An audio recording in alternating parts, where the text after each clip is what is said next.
Mutual fund के बारे में अभी तक आपने क्या क्या जाना है?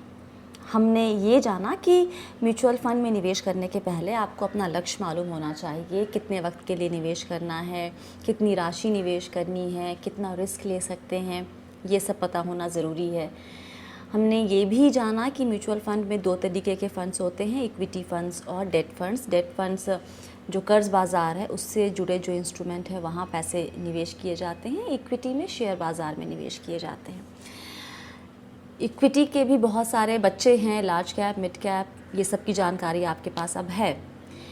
अब इसके बाद आपने तय कर लिया कि मुझे लार्ज कैप में निवेश करना है। अब लार्ज कैप फंड में कितने तरह की स्कीम्स अवेलेबल है, लार्ज कैप कैटेगरी में बेसिकली कितने तरह की स्कीम्स अवेलेबल है, वहाँ करीब 300-400 ऑप्शन आपके सामने होंगे। अब आप यहाँ सोचते हैं कि अब मुझे किसी एक्सपर्ट के पास जाना चाहिए उस 400 में से कुछ फ़ंड सेलेक्ट करने में जो आपकी मदद कर दे। आप ढूंढते एक एडवाइज़र को। एडवाइज़र बहुत लोग बन सकते हैं, दिखाते हैं कि उनको सब मालूम है, मतलब आपको सलाह चाहिए ना चाहिए देने के लिए हमेशा तैयार।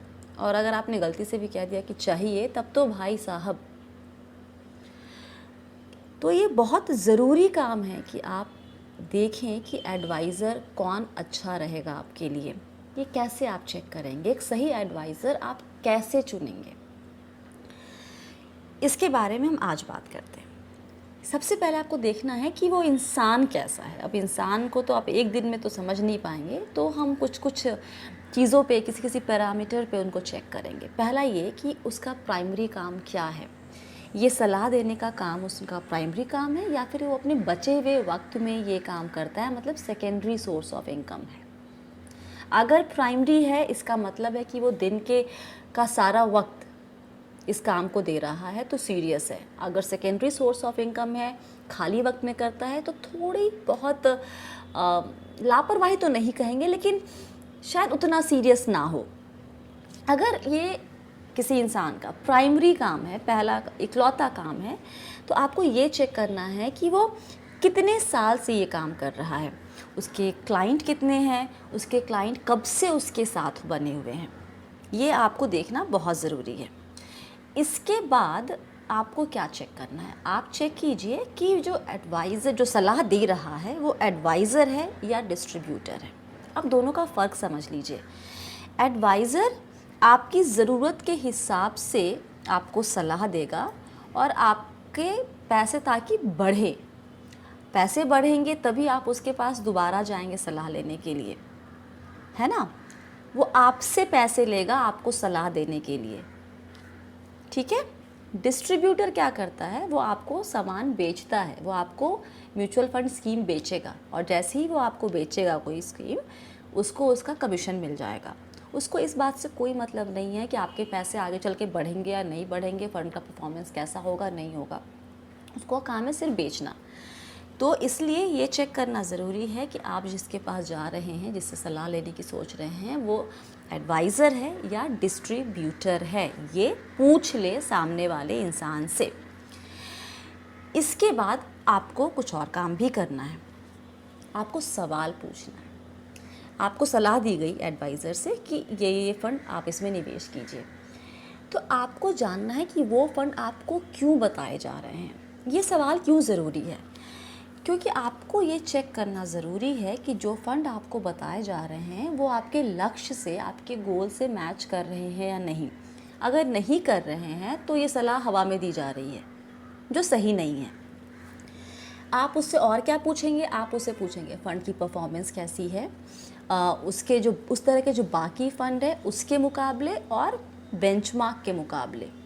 ये 2 चीज़ आप जानने की ज़रूर कोशिश करेंगे, उससे पूछेंगे।